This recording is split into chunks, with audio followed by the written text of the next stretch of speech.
There has been also two main things to be able to have a digital innovation in the health sector going on when we are living through this technological reform is that you need data. It has to be quality data, but then you have to have trust for your people to use that data. And we have a national archive or data bank, we call it Kanta. It is not electronic patient record that we have only one in our country. We have many of them. We have kind of modular system, but the interfaces are standardized, so they have to be interoperable. So all the data that is then stored into your electronic patient record should be interoperable with that data bank. We have that national data bank, and then it goes to there, and from that Kanta, then wherever the patient goes, the data follows him. So that's why it's very easy then to handle. And we have had also for years 100% electronized patient records. So we have the data, and we have also legislation then how to handle that data, so that who can then see the data, and that then we are talking about primary use of the data, and that happens then inside the health sector and also more and more in also social sector. Now we have had a year in secondary use of the social and health data legislation, and we built so-called FinData, an organization which is a permit organization, which gives then permit to a research group, but also the private sector, but also for public sector organizations to get access to our data registers. And if that research group or organization or private sector company then needs data from more than one register, that FinData then collects the data and combines it and anonymize it or pseudonymize it, and then offers you the possibility to get those answers you are asking, but also a secure environment to handle that data. So there are many things that makes it possible for our country to be in front line developing new kind of services. This is really very exciting, and obviously Germany is a little bit behind here. What I find impressive is that you talk about trust, and if I recall it rightly, when we talk about the COVID-19 warning, the warning app, I think in Germany we have a rate of installed apps, probably 20% or even a little bit less in Germany. And I think you brought it up to 40% or even beyond, which is an indicator in my point of view that, Finns are trusting their technology. And as I said at the beginning, embracing this technology. So trust is, I guess, very important, by the way, also for us as an industry partner when it's about digitalization and artificial intelligence. When we collaborate with healthcare providers, it's equally important that we build up trust, because we are sharing data on the grounds of the data protection rules and so on. But it is at the end trust which matters very much, and I can follow you. This is the right strategy, and obviously trust together with collaboration, as you explained to us now, working closely with the different instances. It's impressive. I think when one is born in Finland, my understanding is she gets a social security number, and from then on, all other data are linked to this social security number, if I'm correct. Yeah, you are correct. We have this identification number. We have had that from 1960s, and every data is then related to that, and that's why we have been then focusing very much on the security of the data. Which is another topic in itself. I come to this in a second, but this is really exciting to me, because I think in Germany we legislation is coming now and is kicking in, but and we have also, some legislation now connected also to financing support. So it's gonna come, but it's obviously slower than in Finland. Yeah, and the other part I could hear out from you is innovation. And here I can only agree when it's about access to medical care. We, have driven now also on the grounds of the pandemic telehealth modules, which are helping our customers to really do this televisits. We have seen in the US, by the way, a steep increase, incredible increase of telehealth visits. So it has changed significantly in terms of numbers and utilization of these remote tools. By the way, also for the better of the patients, because they don't need to leave their homes. Yeah, they can really do it at their homes. So for us, it means we are very much in remote control of, imaging modalities and other technologies. We are very much in robotics, which is also helping in particular in the pandemic, but you can also control robotics via remote. This all together, in my point of view, and here I can only agree to you, is helping to broaden the access to care, not only in Finland or in Germany, but worldwide, hopefully. Yeah.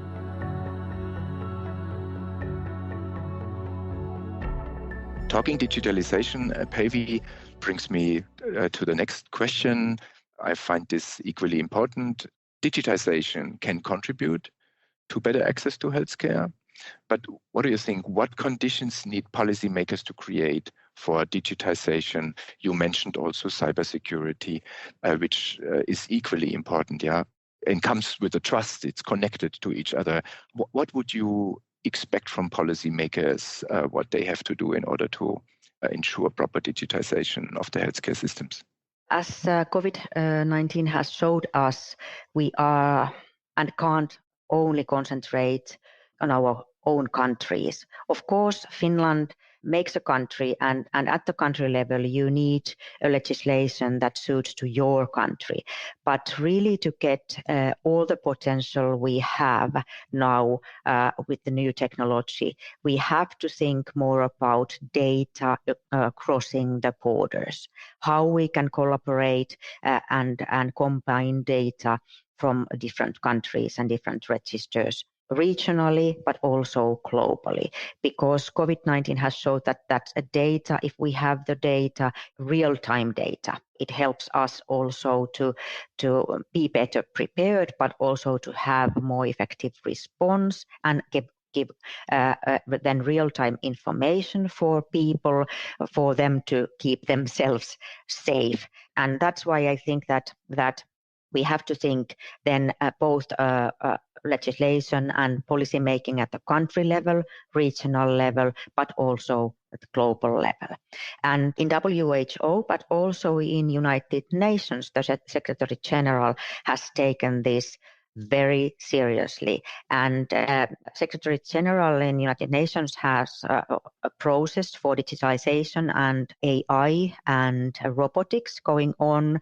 And it is called about Secretary General's high-level panel, which has then prepared its report. And now there is an implementation phase, and health theme is one there, and there are organizations and countries which are then named as champions, which then take care of the leading of all those different themes that are under that report. So I think that it's very important that United Nations are and is an active player here. It's really a good platform to have a dialogue, different countries to have a dialogue on how we can safely use AI, data, robotics, and develop them.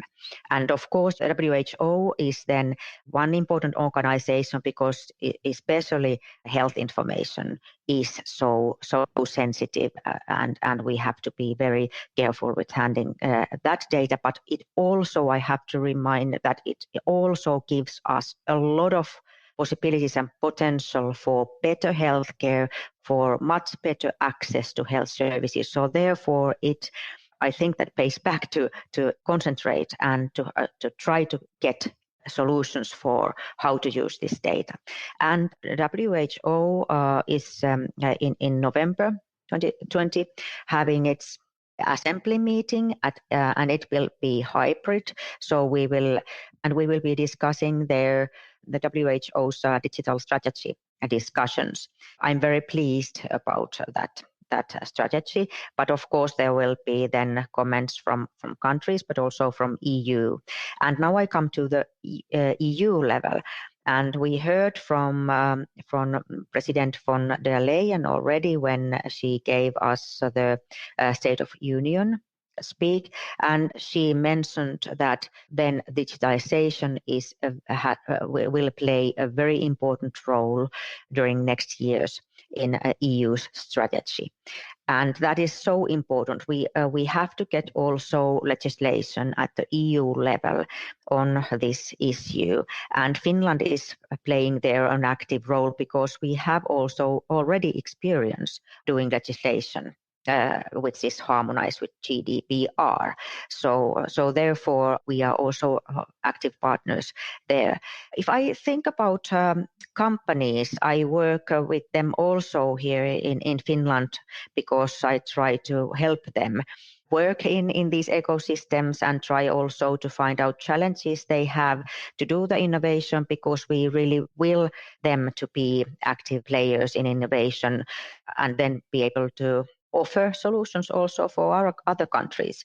And the implementation is of if one gets an innovation, develops an innovation, so how to implement that and test that in the our health system. There are some challenges, and one reason is that you have to change then the ways you work. So it's not only that you take a machine or digital solution, you have to think how then to change your working processes. And I think that you are familiar with that because all the solutions that Siemens are offering also, it means that you have to change also the ways you work there. And we should then now focus also more on that how we get then all the solutions. We already have a lot of them, but they are not in use in Germany and in Finland and in many countries also. How then to help then organizations to change, to have the right incentives there that they change. And especially when we are talking about public sector organizations, there is not as big incentives as it is in private sector companies then to take the new solutions into use. So this is one in policy making. So you have to also think the incentives there. But at the global and regional level, then to think the ways that how then to have more common regulation for companies. If then the regulation and legislation differs a lot from country to country, I think that we lose a lot of potential then here. I really appreciate your spirit in terms of collaboration also with the industry, right? That we help each other. And I couldn't agree more. Taking an existing process and putting some digitalization into it is not the trick. Yeah, I think you need to think completely differently. Yeah, designing digital processes. What I can also only agree to is you have spoken about globalization of data, or data globalization, ideally in real time even, I mean, this is, of course, in the current times with the pandemic, super important. But I think it's a general comment which I can only underline. It speaks for globalization, maybe not only data, but also human beings. So I couldn't more here. Despite, the current political systems where we see more and more localization and verticalization and, let's say, a building back of globalization, I think WHO and United Nations are very important instances which we need to maintain and need to build out in order to ensure what you have explained to us. Yeah. So Päivi, it resonates very well with me, and I find it very interesting what you have explained to us here. Yeah.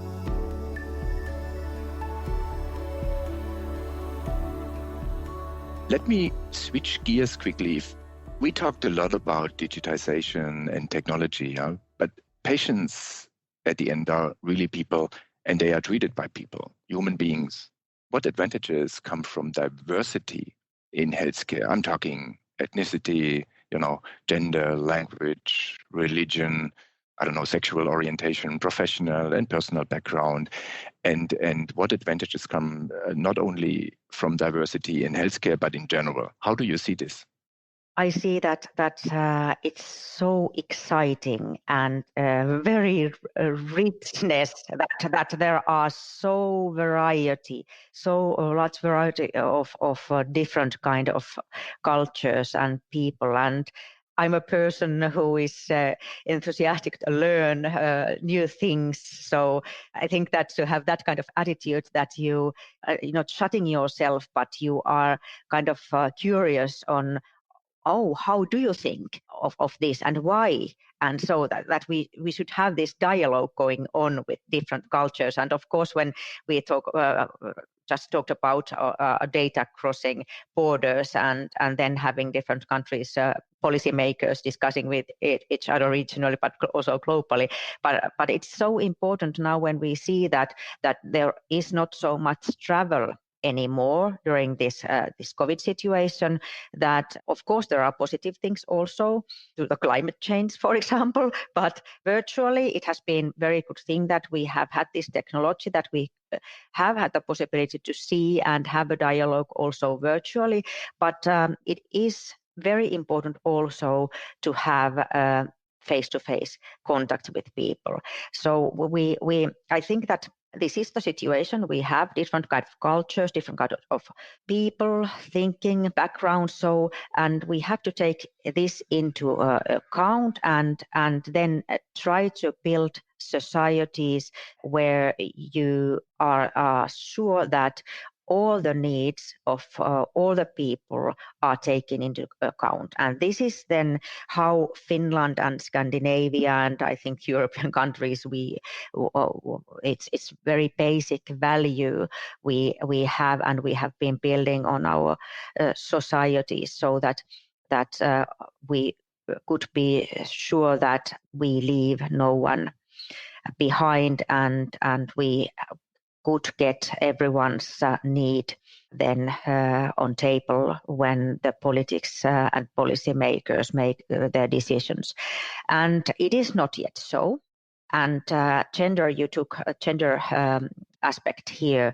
During the COVID crisis, we have seen now that women are suffering a lot, so they make up the most of the healthcare workers, also the unpaid work that happens in communities, then the domestic violence against girls and women are higher than against men, and during the crisis there is more violence, and the women and girls are more vulnerable. So that is why it is so important that we then try to ensure that women has part and play also part in decision making at all levels. We even have legislation, Gender Act in Finland, to be sure that in state committees and advisor groups and municipality in public sector altogether, that there should be 40% of the minus gender, so either women or men, that there is a gender balance in those committees. And I just got very positive news last week that in our big companies, the amount of women in board of directors is 30%. So it tells, of course, that there are educated women which are in managerial and leading positions, because otherwise you are not able to get executive board positions. So it has to be also a long history to that. But I mean that it's important that also in crises and when we are trying to then find out solutions in countries where there are big crises going on, we should more try to help also from EU level those countries to get also women on board more stronger. I couldn't agree more. Yeah, and I mean your government. Yeah, I mean is a great example. Yeah, in terms of composition. Yeah, I think it's also leading probably in Europe, in my point of view. Yeah, when it's about diversity and inclusion, my personal opinion is diversity is, let's say, a topic which I can steer better. Yeah, I can decide, as you said, 40% women, right, in political instances or groups and 30% in the boards. But the topic, which is really a challenge in my point of view, is the inclusion part, because this is very often not visible. You know, how good are different cultures, different genders, how good is it accepted in the societies and, you know, literally in the teams when they work together and so on. So that's the challenge we need to tackle in particular, in my point of view. You made great points in terms of even face-to-face meetings, which is also important. I couldn't agree more that we should not leave people behind. We face currently, by the way, the same challenge because we comprise of 53,000 Siemens Healthineers, and many of them are at home. They are sitting in front of the monitor. This is not the same interaction compared to when human beings are meeting, right? This is completely different when you meet in, I used to say, 3 dimensions versus 2 dimensions. Yeah. So I think these are all very important aspects. And also in terms of board composition, I think we have to still catch up in Germany. But you might know there is also legislation going on where we see improvements and where we can also expect further quota in order to improve the situation. I personally believe key of our success in Healthineers, as an innovation leader, is also that we work with different cultures, different people. I personally enjoyed over the last decades very much that I could work, with so many different cultures, people together, and it was always an enrichment, because they bring in complete different angles, different views, which I like very much. And I'm sure you are benefiting also from it because of your, let's say, high level of diversity and inclusion. I learned also that I think you started very early also with active and passive voting rights, right? Beginning of the 1900 or so, where you started already giving women the right to elect or to vote and to be elected. 1906. 1906, okay. That's very impressive. Yeah, and I think this shows where you are nowadays, and I can only congratulate you to this, in my point of view, global light tower. Yeah, and again, your government is emphasizing this. Päivi, I'm afraid we need to come to an end here. I have to say it was a very inspiring and a very educational dialogue with you. I enjoyed it very much because I like learning, and I have learned a lot throughout the last minutes. Allow me a final short question, more from a more private angle. Yeah, since Finland is now getting also dark, right, in the winter times, what do you do for your personal health? How do you keep your shape up and so on? Yeah, you mentioned the dark time. Somebody has said that we have 3 months lasting night here in Finland. So November, December, and January. So this is hard time. And now when the climate is milder, we don't even get snow so much than we used to get here in southern Finland. And snow really gives light. So that's why we have to concentrate on trying to keep us in good mood, but also in good condition. And one challenging thing is that how to get people to exercise, to go out and have a walk there, especially elderly people. We saw during the springtime that is a challenge, and that things it gives you a better mood if you then exercise a little, and then give time to meet your friends. That is also a very important thing, that you meet friends, smaller groups, but during the COVID time, but that is important.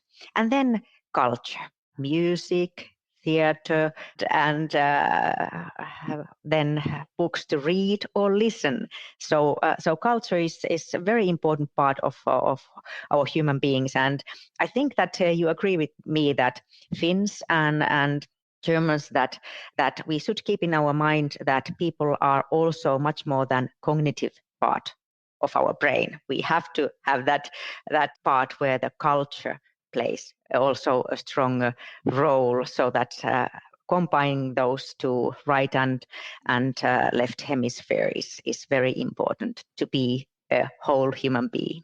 Very true. It's great that you have not spoken only about physical health, but also mental health. And I'm sure the culture community, so musicians and authors and so on, they will be very happy to hear this from you. Yeah, how important culture is. I mean, we have this discussion currently in Germany. Yeah, how can culture survive in times of the pandemic? So I think you made a great point here. Päivi, I really appreciate your time and all your input. As I said, I've learned a lot. I would like to sincerely thank you for your contribution here, and hope to be able to meet you soon in person. This would be great. Thank you so much. Great, and thank you. I really enjoyed this discussion. Thank you. Thank you. Stay healthy. You too. Bye-bye.